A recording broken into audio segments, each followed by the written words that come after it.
great does that sound? I love it. Oh, I can smell it. I hope you get some of that. Get some of that.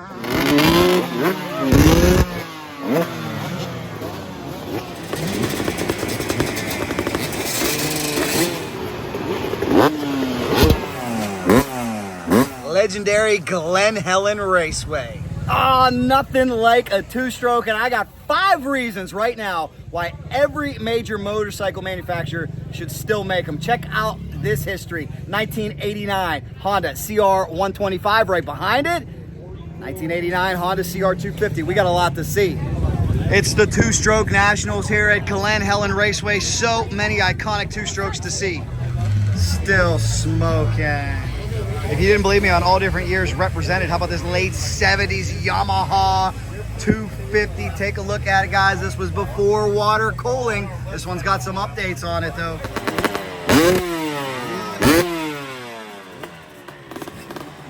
Carson, that doesn't sound like a RM 250.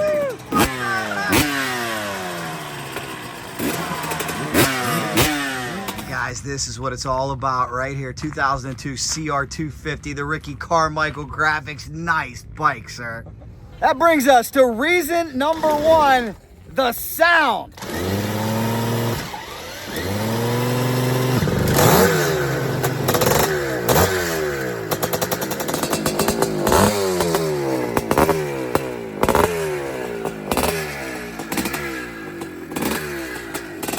Whoa, there we go. Watch that classic. At 1981 Mega 2 490 updated. Gary, it'll get away from you. We met Gary last year. We love this bike. It's back again. It's back for more. Gary's smart, though, at the young age of, what are you, 71, 72? 76, God bless you. He does not kick it anymore. He's got rollers. Smart, as I still walk with a limp from kicking my old Yamaha way back in the day. This is the way to start this two-stroke. Let's take another look at it, guys. Totally modernized, no lean suspension.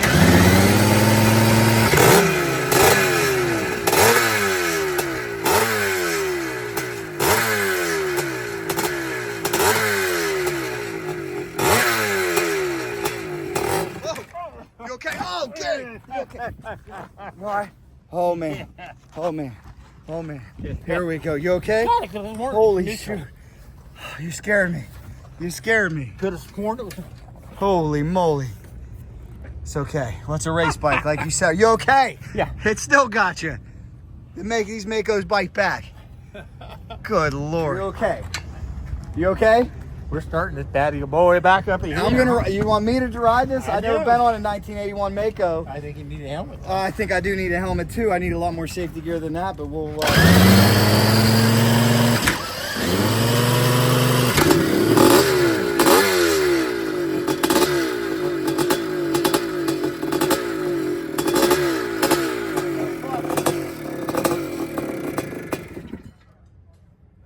Okay, keep that long. Keep her in neutral. Is she in neutral? This thing's a bad boy. Look at this bike, man.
before I get hurt. Can't do any more videos. Man, I love it.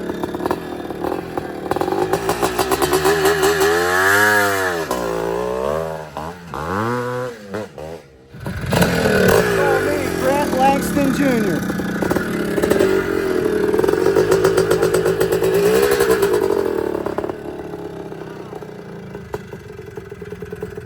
Gary, that was awesome. Thank you.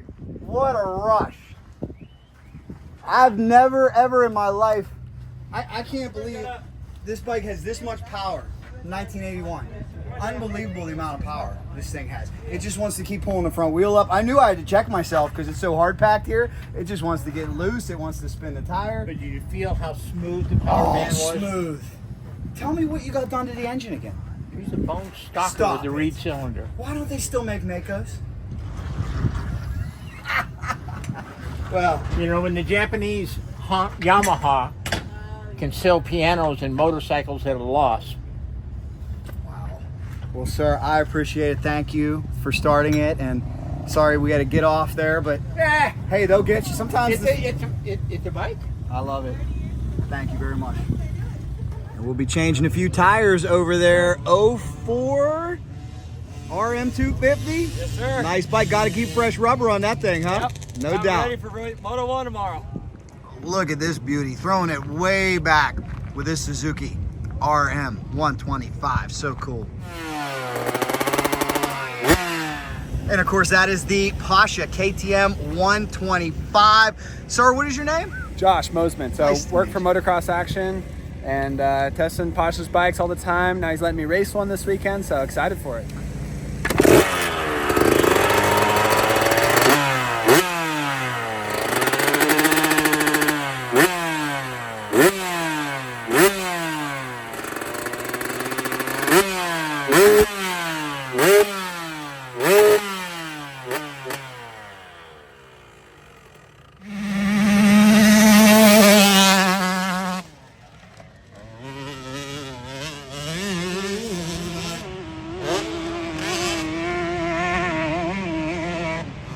And you want to talk about these bikes going up in value. 1993 CR 250, $4,500. But Josh, I got to ask you, are you sure you want to part with this classic? I don't. I really don't. But it's been sitting in my garage for a couple years. I have no time to ride it. Motocross Action, we get to ride a lot of cool bikes. And this one needs a little bit of love. I bought it from a guy. I thought I was going to restore it, get it ready to go.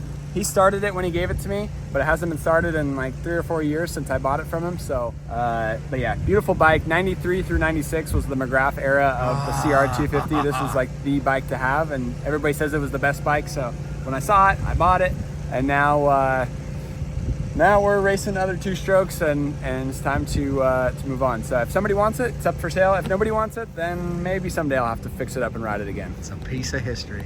Yep. Damn.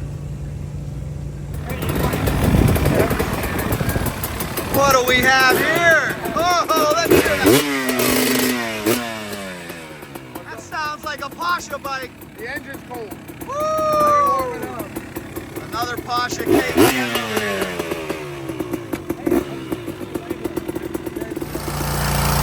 Guys, a clean bike is a happy bike. Of course, if you're an off-road racer, that's a big part of this sport. You have to clean it to work on it. Pressure washer where you just got to be somewhat careful. You don't want to get into the bearings and tear up your graphics with too much pressure. Just the right pressure, you'll be a very happy man. If you've ever tried to clean one with a hose after a really muddy day, it's not much fun. And look at this, good job, young man. Ready to go, cleaning up the bike. How about it? Gotta clean it. That's why I love this sport. Teaches you discipline. When you're done with your ride, you gotta clean your bike, you gotta work on your bike. That's how it goes out here. So I'm in Riverside, California. My background. Look at this row of classic Kawasaki's down here. We got a Honda in there as well. And you know, the most collectible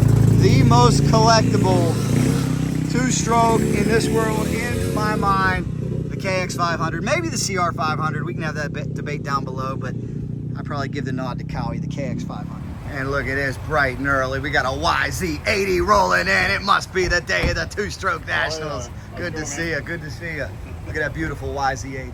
I love it. Two strokes all over the place.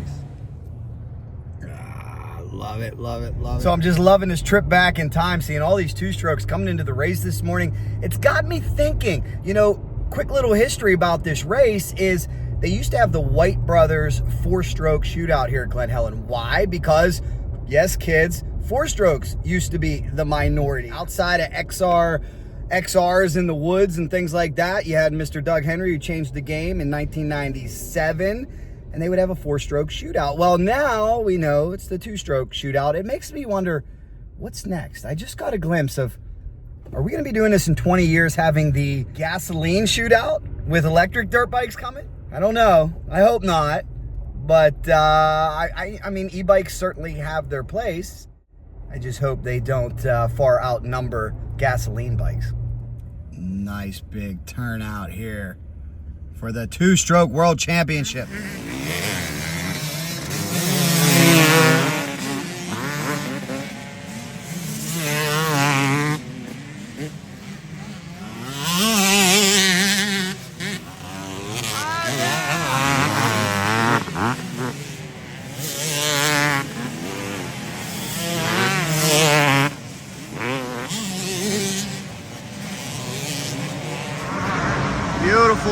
Beautiful day for racing here.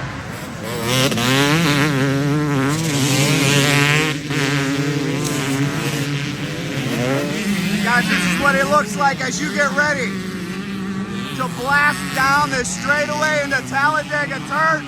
Sir, what's the key to Talladega Turn? What's the key to the whole shot here? Gotta get out of the gate good, hit every shift perfect, and then with the first turn here, you can hold it wide open almost through the whole turn. Wide open, baby. Good luck to you guys. Good luck to you guys. They will be holding these two strokes wide open.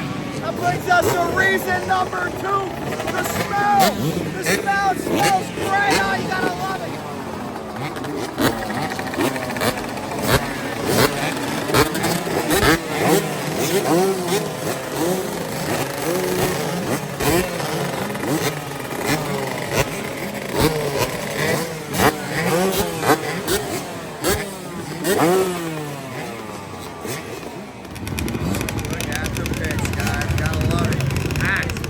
Team Yamaha putting in some work. You don't gotta apologize. We got tire changes going on over here.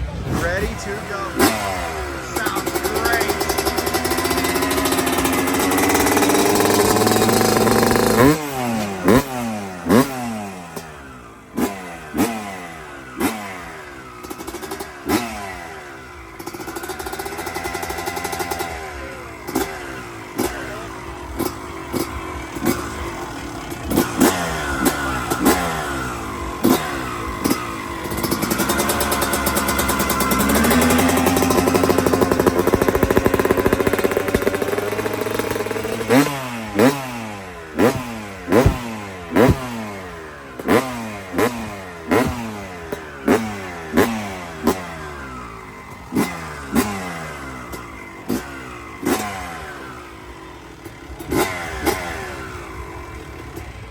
That brings us to reason number 3. Two strokes need to come back. Guys, preserving the history and the heritage. Four strokes are awesome.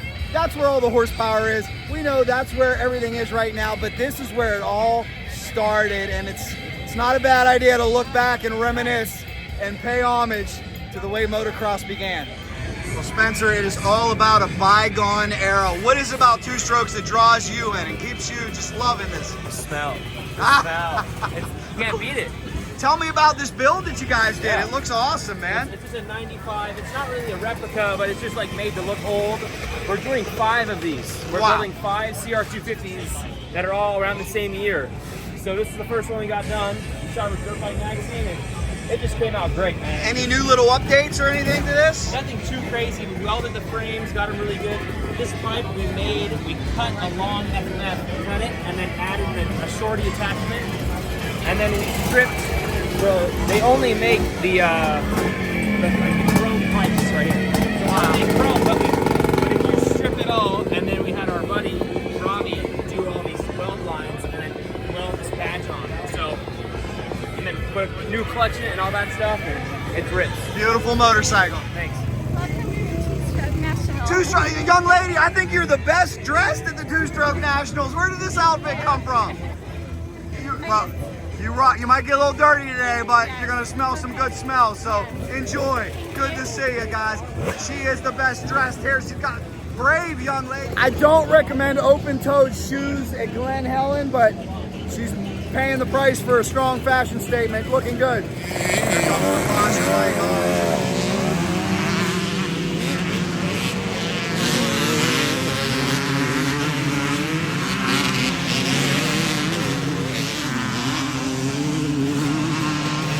Oh, how great does that sound? I love it. Oh, I can smell it. I hope you get some of that. Get some of that. Welcome to the Two Stroke Nationals. The ladies love the two strokes as well. That's what it's all about. Shout out. OEMs understand the importance of heritage, and a big nod goes to Yamaha because the only one of the big four is still making the YZ 250. And look at this throwback retro graphics this year. That is so cool.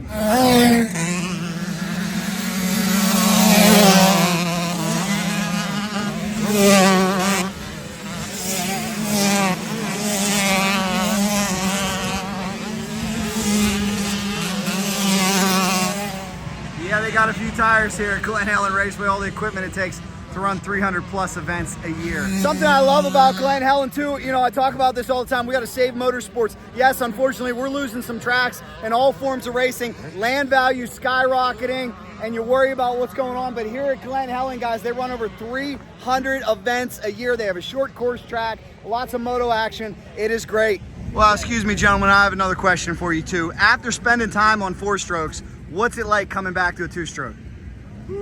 I've been riding two strokes a lot, so he's the four stroke man. I mean, what's it like coming back? You over jump every jump the first lap because there's no engine braking. And then once you get used to that, it's more fun. You go faster into the corners because you don't have as much power out of them. And you know, when you're racing with two strokes, it just sounds better. There's so many just singing two strokes around you. It sounds so good. Well, you guys enjoy. Have a good ride today. Thank you. Carter Duback on the 2009 YZ 250 ready to go. Old motor, which is a little faster.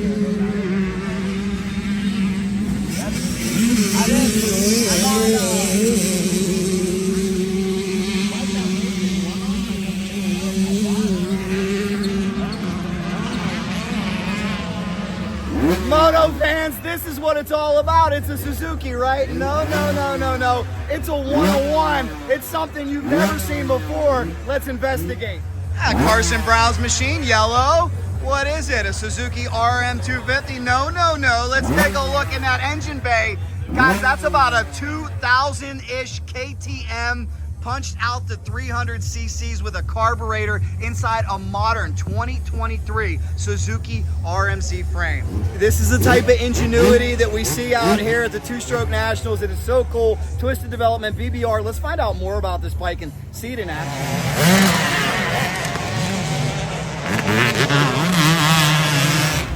Yeah, take a look, guys. Yellow Suzuki, right? No, no, no, no. Here is the defending champ, Carson Brown. You always show up on something just absolutely ridiculous. Yeah. This is so cool. Tell me about what we're looking at. Yeah, so Twisted Development, Jamie over there said that he had an RMZ with a KTM 300 SX engine, and he's like, you gotta try this thing out. So we came down here and put a little bit of time on it, and I was like, yeah, this thing's legit, man, it's good. So yeah, we've been dialing it in, going a little softer on the suspension, you know, getting the chassis feeling a little more two-strokey, and I'm super happy with it. Our first moto's coming up here real quick, so we'll see how she performs. Where does he come up with these ideas? You know, I always, he knows that I'm an aluminum frame guy, so it's kind of the best of both worlds, because the KTM carbureted motor is known to be really good, and then the Suzuki is known to be one of the best handling bikes on the market, so he just kind of took the best of both worlds, and he made it happen.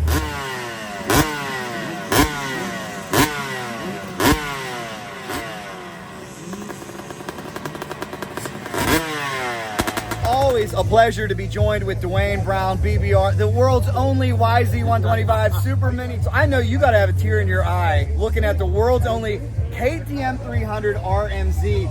What do you think was the biggest challenge putting this together? You know, it's pretty awesome. Jamie at Twisted Development, he's been talking about doing this for a while because Carson's like, man, I need a bike that handles like an RM with a KTM motor in it. And then Jamie calls one day, yep, I built it. And I was like, I don't know. We built a lot of crazy Frankenstein bikes, but Carson came down, jumped on it, and he loves it. I mean, it's like riding a 125, and Carson's a big 125 guy. His riding style's really loose, so he's just throwing this thing all over the place. We had the BRC 500 out here also, too, that's incredible, but as the track gets really rough, you know, this lighter bike's going to probably be more applicable. Or the BRC 500, like Washugal or something, it'd just be amazing.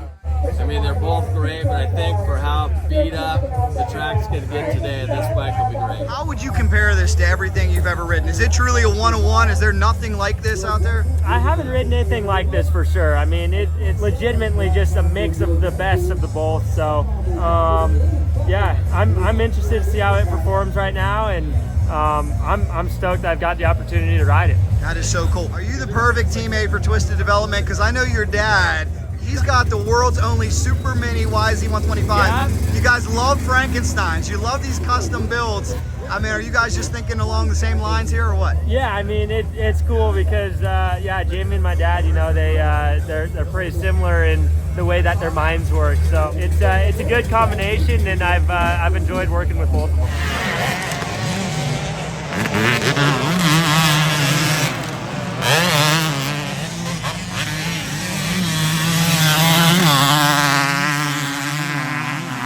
Well, what I love about what you guys do, we see this a lot in drag bike racing, the engineering, the ingenuity. You don't see it a lot in motocross.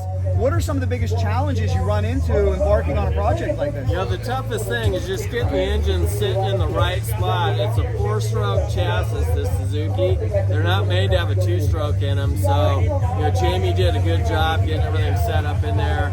We helped a little bit too, just with some advice through PBR, but it ended up being a great setup. And there's a lot of crazy welding that goes on, heat treating, getting the airbox to fit the carb right, make everything flow correctly.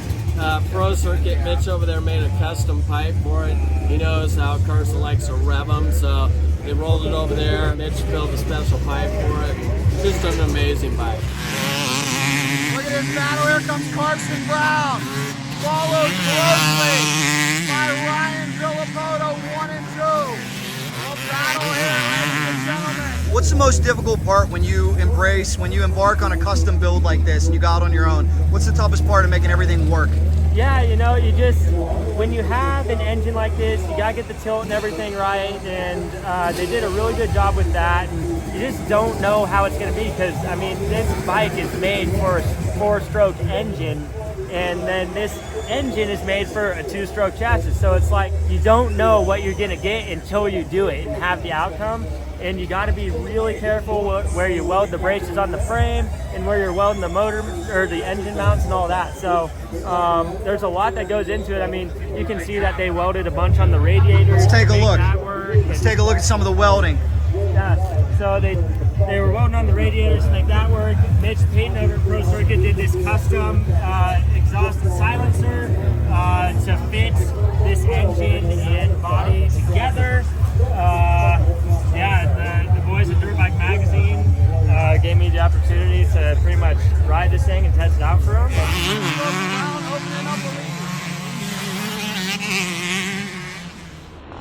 When you're talking about this many custom parts, what type of monetary value do you think we're talking about with the motorcycle? You know, I don't know. It's in my eyes, I'm just stoked to be able to ride it, and it's priceless for me right now. So so cool, so cool. What's the best advice you can give somebody who's going to try this? Try to build their own Frankenstein. You know, you just gotta jump in and do it. A lot of times we'll build one that's a hot mess, do it again, and it's pretty good. Third try, usually you got something you can race, and it just takes a big effort. You gotta just jump in and keep trying it. You can go online these days and find out what type of aluminum, welding rod, heat treating. I mean, there's guys doing it everywhere these days. It's a lot easier. And I'm sure you could back me up on this, is sometimes on paper it'll look great, but until the rider gets out there and gives it the human test, you never know, right? Yeah, we've had a million of those situations with Carson where we build an amazing bike and he gets on it.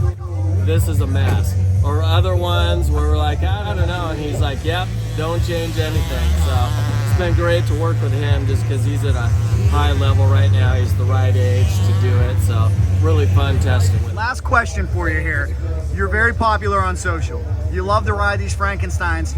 Could this be a new trend? Could we see more people taking different chassis and different motors and putting things together? Could that be a new trend in the motocross world? Yeah, I mean, there's a bunch of guys that are doing it, especially in Europe. Like, there's been people who have done this combination before, but Jamie really did his homework on this. He did it right. He did the bracing in the correct spots. He got the correct air boot, you know, used the correct carburetor. You know, you see builds like this a lot that just aren't quite there. They just didn't quite, you know, pay attention to the fine detail. So I think that's where this one kind of stands out a little bit. But yeah, hopefully we can, you know, keep seeing some cool builds that everybody's doing. Best of luck repeating, man. Thank you. Keep putting on a great show. Great job, guys. Isn't it an awesome bike? Thank you so much, BBR. We appreciate it, guys. Keep up the awesome. Is this great or what? You'll never see one quite like this.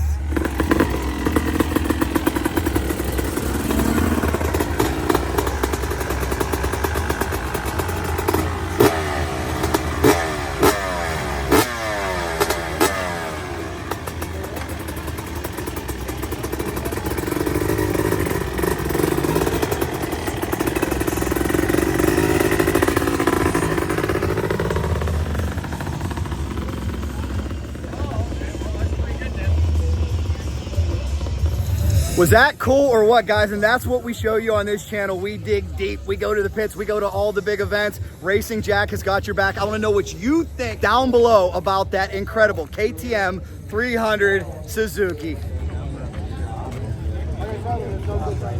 Hey, look at this. I told you it doesn't matter if it's street bikes, dirt bikes. It's a celebration of two-strokes. We got the old Yamaha RD 350 in the house.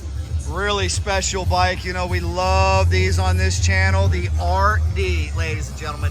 What a beautiful, beautiful motorcycle here. It is an homage. It is a nod to an era gone by. We love the Yamaha RD.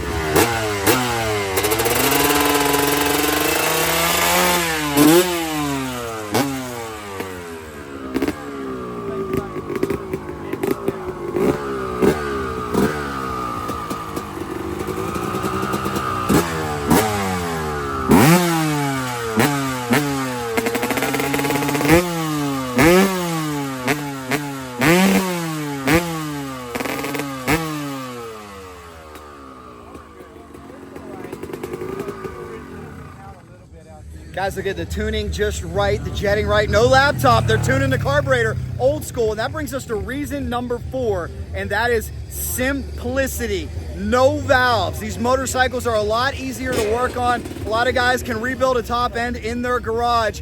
It is a return to simplicity. We got Shiloh and Jeff. Guys, quick question. Yep. The simplicity of a 2-stroke compared to a 4-stroke, how would you describe it?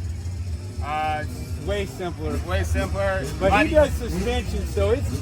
Yeah, I'm on the suspension side. He's on the tuning side. Very cool. Yeah. Very cool. But yeah, 2-strokes are just right here, way this easier. is the tool you need. That's it. A little different than a laptop, huh? A little different than a laptop. A little different than fuel injection tuning. Yeah, well nowadays the 2-strokes, some of them are going that way. Amen. Yep. Why do you think that is, that they're finding so much success with carburetors? Just innovation, man. Innovation on the carburetor side. Yeah. And on the suspension side, any big differences with 2-strokes?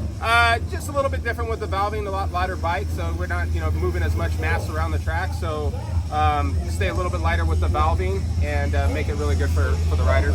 Excellent, guys. Well, thanks for showing me and good luck. This is a beautiful, beautiful motorcycle. How about the old school Honda 80? Very, very cool. Here we go, another beautiful Suzuki over here. And this is the big boy, the unmitigated monster, the Kawasaki KX 500. And that brings us to reason number 5, affordability. Guys, I talked about how some of the vintage bikes are skyrocketing in value, but that aside, if you can get your hands on one, or if you have one, they're a lot easier to maintain, a lot more affordable to maintain. Like I said, no valves, no cams to worry about. Just change that top end in your garage. It was certainly a simpler time, and what I want to know in the comments, if you've ever ridden a two-stroke, if you own a two-stroke, please list that down below and give us your experience. This channel is all about a celebration of two-strokes. I know a man who loves two-strokes, and his name is Mark Tilley. Mark, a celebration of two-strokes, a bygone era. I gave 5 big reasons why I love them. Sights, smell, sound, affordability, how easy it is to work on them. What was the next one? Oh, a nod to the heritage. They look cool. They look cool. I mean, the big pipe coming out of the cylinder, it just looks cool. It looks cool. And you're right, the silencer in the back, like, sounds amazing, it smells amazing. Like, really, you can't not like a two-stroke. If you don't like two-strokes, you got to get checked out. Amen, amen. It's not fair. I mean, this one is a unique two-stroke. It's got a lot of cool stuff on it. It's got the aluminum tank, just like the aluminum radiators. And with the KX 500, like you said, the nostalgia that goes with it, it's just amazing. Like, and there's a bunch of bikes around here that the two-stroke is alive and well. It's not going anywhere. Whether or not the manufacturers want to make them, doesn't matter. People are going to build old ones that they have, get new ones. It's just cool. He's coming off his win in the 250s, the NGPC series. Colton Aeck, how would you compare a KX 500 to a 250? Man, she's a lot of motorcycle. This bike's 2 years older than I am, so I'll tell you what, the bike's come a long way. What year is it? 30 years. What year is this sucker? 1993. 93 KX 500. It was bad. Hey, good luck, man. Keep her on two-wheel out there. How about it? It is beautiful. All about the two strokes, guys. Two strokes. Look at that beautiful YZ. God, that thing's gorgeous. I hope he remembered to put some premix in that. This isn't a four-stroke. We got it, baby. We got it. Good luck. Thank you, thank you. Is this a brand new YZ 250? This is an 06. 06? Why not a new one? Why not? We don't have one. Okay, that's a good enough answer. Let's go. We didn't get it together. Purvine's Racing, let's go, baby. How cool is this? Even a Glen Helen representing with the Cycledrag decal. Appreciate it. Guys, remember every shirt on cycledragshop.com comes with a decal. Gotta love that cool livery. Looking good on yellow YZ. A modern used two-stroke could cost you more like $7 grand. State of the art, gas. Very cool. Here we go, Justin Hoeft. Making some changes on this one. There we go, guys. Trevor Stewart getting ready to go here. Now that's old school cool right there. Here comes Ryan Villopoto, ladies and gentlemen. This motorcycle and everything in an upcoming issue of the magazine. And it is, now we're looking at Giacomo Rodondi again, and that number 43. Carson Brown continues to lead the way as we continue here from the Wiseco Two Stroke Championship, hosted by Fast House. There is Ryan Villopoto hanging on. Less than 3 minutes a lap, so we've got about 3 minutes left remaining in this race. That's the time Carson Brown has left to make his dream a reality. I think that white flag was a massive motivator for Carson Brown because he quickly made up a lot of distance. He's down to about 4 bike lengths right now, all the way inside, almost taking out the cardboard box I talked about. Everything you got. Oh, a lapper coming up, Mark. This could, I don't see any blue flaggers out there either. This track is so vast, it's hard to flag the whole track. Finally, the lapper has got the memo. There's a battle. You're not in it. It might have slowed Heft down a little bit. This might be the break that Brown needed. He's comes Brown. Go for it. Here comes Brown to the outside. Did the lapper help give him a Christmas present? We'll soon find out. A few more turns left to go to bring this one home. Look at the roost. Look at the loam. This is it. The culmination of what has been an awesome day. We've got a drag race. We're setting up for a drag race to the finish. It could be thousands of us. Oh, Brown. Oh, my God. Brown's down. And Brown's he went down. for it. Brown's down. Heft takes the win. Does Brown have enough to pick it up and take second? Oh, my gosh. Major implications here. Can he get it across the line in time? Bryson coming behind him. Brown's going to take a second, but your winner, 2-1 on the day, out of Purvine's Yamaha.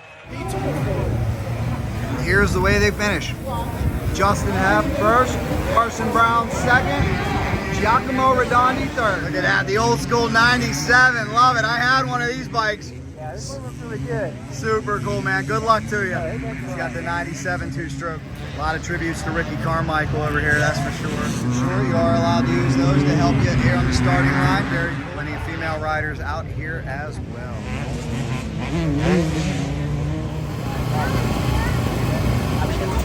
Ricky, the crew from Yamaha here doing a clutch tune-up on this motorcycle. What is so awesome about factory support and all the top guys that are here helping out these riders. Purvine's Racing just had a huge win in the Open Pro category with Justin Hoeft. Right now, new clutch going in this machine here at the Two Stroke Nationals. Let's take a look at the Wishbone collection. Very impressive. All types of different coatings back here. This is another bike out of the Wishbone collection. Super cool throttle jockey. Now, you'll really need to see these ones back here, the KX 500 alongside this Yamaha YZ 250. Let's get a shot of these beautiful bikes. Caught up with Ken from Wishbone Ken, they affectionately call him. I can tell you like your coat is, your collection over here, all just customed out. Tell me about it. I just like to do something different than everybody else. It's pretty hard to do on a dirt bike, but it is possible. Anything's possible if you want to get into it. I'm trying to describe to people too the appeal of two strokes and the importance of keeping them alive. How would you convey that? I grew up on two strokes. I think most people have started out on two strokes. Anybody that started out younger, they started out on two strokes. It's just a different pit feel. You have to work for it. 450, anybody can twist the throttle and you got plenty of power. Not everybody's got the skill to work with the power band and get power out of it. And the last thing I got to ask you too is you've got all these classics over here. They're seen at Maico auction and elsewhere. They're worth a lot of money, bone stock. You're saying no, totally custom them out. Yeah, everything's custom. Wishbone's dirt because stock bikes are for showroom floors and museums. There you go. Congratulations, Wishbone. He's got some awesome bikes. And the Moto Grill is out, yeah! What a great family event. You guys love two strokes? Yeah! Well, get ready, old school Suzuki fans. We got a treat for you. We're going to start up in 1986 Suzuki RM 125. Gotta love the old school bikes here. Can't wait to hear this thing make some noise. Wants to hear some noise. There it is. There it is.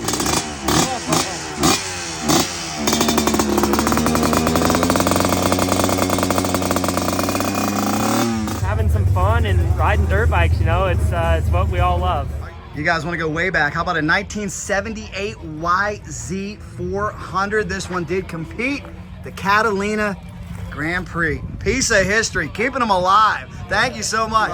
I love it. You're the perfect guy to speak to. How important is it for us to keep these two strokes alive? Two strokes are the core of the sport. They're more affordable, easier to work on, better all around, lighter, more fun to ride. So yeah, two strokes are where it's at. Four strokes are maybe a little more performance if you're going to compare them, but two strokes are a ton of fun. So I'm stoked Glen Helen keeps two strokes alive. Pasha's keeping two strokes alive, putting up big money for these races and letting guys like me ride his bike. So pretty cool. Well, that's what it's all about, guys. 5 reasons why I think all the OEMs should make two strokes again. I love it. I smell it. I hear it.